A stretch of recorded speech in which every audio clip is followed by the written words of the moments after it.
I'm happy to be here with you all today. I think, despite what Professor Stardinger said about hope, seeing you all here today gives me a lot of hope.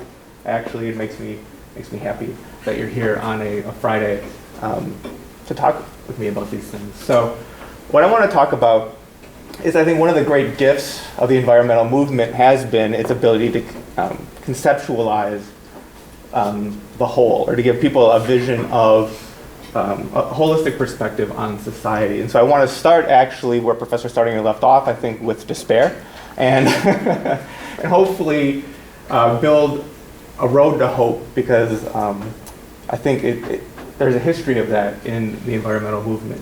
So I think the metonym, or a common metaphor for loneliness, I think, in modern life comes from this book, Bowling Alone, which came out in 2000, so it's a little bit dated now.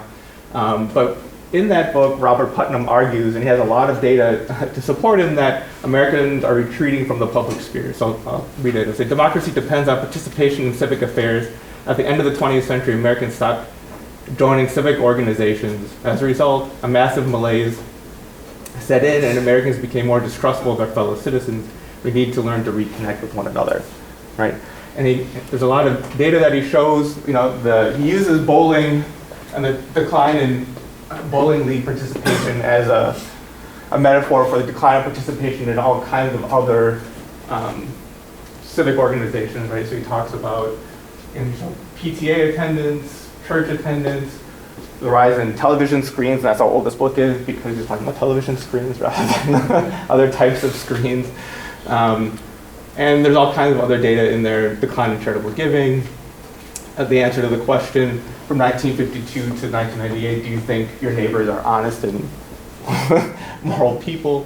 And since that time, I think you can find that term bowling alone has become a sort of term in the language to mean this sort of distrust of civic institutions and sort of the downside of American individualism. So a couple of things from a Google News search that I did. Are your employees bowling alone? Are we still bowling alone? The forces that are killing the American dream, or as Robert Putnam says, bowling alone. It's this term that's sort of out there. And my favorite headline, in nothing we trust, right? So there's despair, right? That's about the environmental movement. And sometimes the environmental movement has fed into this, right? A book that was popular when I was a kid was this book, 50 Simple Things You Can Do to Save the Earth. And the argument that the person made at the beginning was the 1990s are bringing a sense of awareness that institutions alone cannot solve the problems that accumulate from the seemingly inconsequential activities of millions of individuals. So the argument is that if everyone puts like a brick in their toilet to displace less water when they flush it, that individual action can solve environmental problems, because institutions are not to be trusted, right, to do this.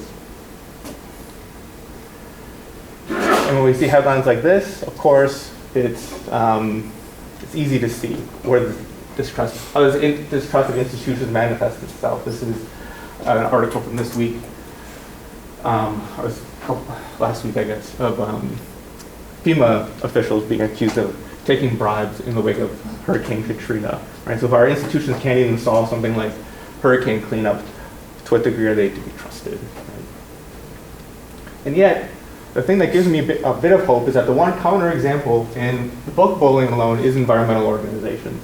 That over time, the growth of the expansion of environmental organizations has grown. Right? So that is one thing that Americans are affiliating with, and I would argue that the emotions that underlie that are the fact that the environmental movement does give people a sense of the whole, or a holistic perspective on their society. And I think that's true because I'm a historian and I study the past, and it's happened in the past. And Richard White, who's one of my favorite historians, said that to the extent that the past is useful, it's as a storehouse of human possibility. So let's see what humans are capable of in the past. Similar to Bowling Alone, the metonym, or a metonym, a metaphor from the late 19th, early 20th century was this painting. It was actually painted in the 1860s by a French painter named Jean-Francois Millet. and he painted it as a social protest. He was trying to depict the poverty and environmental degradation of French peasants in response to absentee landowners in the cities of France. And this painting was purchased in 1890 by a San Francisco art collector named William Crocker, brought to the United States and sort of shown around the country at that time. And it became a painting in which Americans saw themselves. So rather than seeing a French peasant, or as actually what Millet wanted them to see, he wanted them to see Adam kicked out of the Garden of Eden, they saw themselves in this. And it became something of a meme, actually. If you can have a 19th century meme, this became it. And just like any good meme, it's a picture overlaid with text. The difference between a 19th century meme and a 21st century one is that that's a lot of text, right? There's the long poem about it. And I won't bother you to read it because he gave us a shortened version of it in an article in the Independent magazine. He says, Edwin Barkham, who's the poet, said, "The whole man is a symbol of betrayed humanity, the toiler ground down through ages of social injustice, a savage of civilization," right? So the plight of this person, right, as he's projecting in a sense his own image, his own understanding of his own society onto this French painting, he's saying that the plight of people on the land in an integrated environment is not his fault, right? He's a social creation, right? If there's a bit of a sense of eugenics in that term savage of civilization, that's also part of the environmental movement, unfortunately, but it's there as well. He goes on a speaking tour about his poem and reads it across the country. But what's important about it is that painting lands in 1890 right around the same time that people start looking at images like this differently, right? So that when this was taken in the 1860s, it was a symbol of progress of Americans conquering, taking native lands in the West and turning them into farms. This is a pile of bison skulls, sort of showing the sort of mechanized killing of bison, and then that being a good thing. By the 1890s, this became a symbol of waste. About images such as this, the Thorsten Vehmelt said, "We need to defeat the myth of independence that has blinded rural Americans to the fact that they are part of an interconnected community and replace it with a pervading spirit of self-help, or pernicious pervading spirit of self-help, which unavoidably defeats collusive mass action to put society back together so that it is interlocked in an unbreakable framework of common interests." Right? And they began to look at the people and to say, to what extent are those people free to not engage? Right? So Professor Stunninger was talking about the logics of capitalism. To what extent are those people free not to engage in the killing of bison in the way that they were? Right? And so then the whole man became this symbol that people used to describe the sort of capitalist exploitation of humans and the environment in coupled systems, right? So here's the whole man going at the brows of robber barons in the railroad. Here's William McKinley, the president, as depicted as the whole man.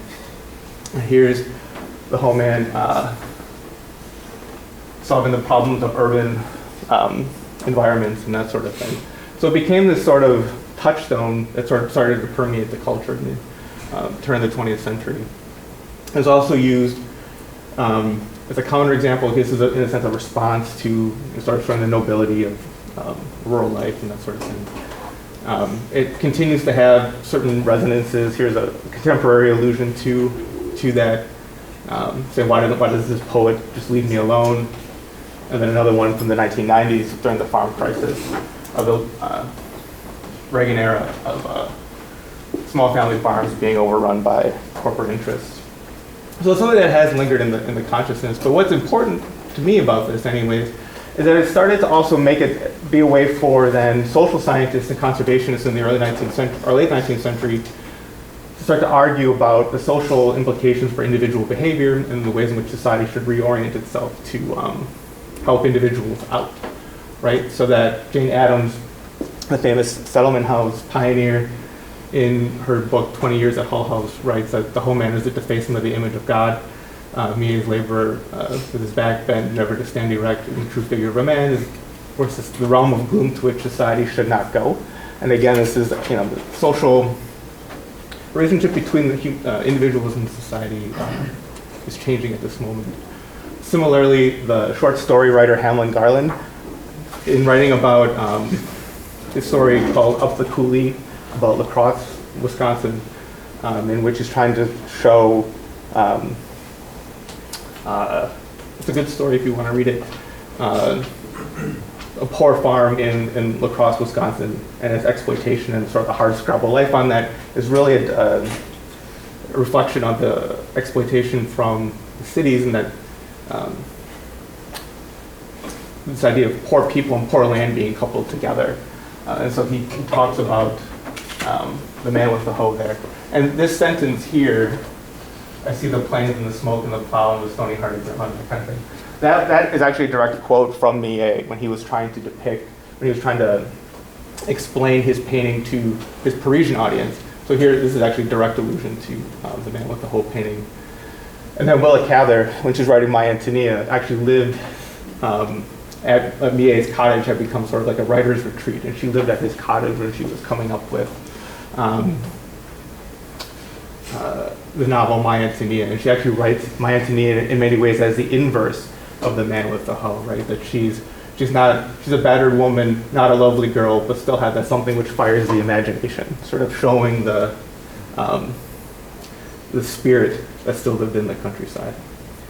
But perhaps my my favorite, just because because the Wisconsin connection, B, because Professor Richard T. Ely is the person for whom the sifting and winnowing plaque, which is next on the Coffin Library, was written.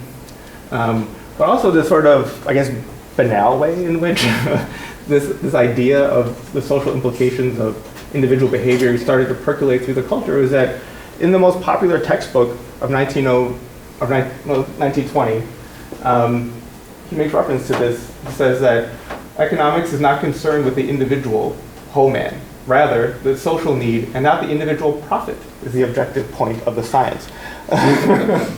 Economics must not hesitate to shape its principles with reference to solidarity, which shall grow more rather than less, stronger rather than weaker. Imagine that. If you're in your economics class, you're learning about economics as a science for growing solidarity.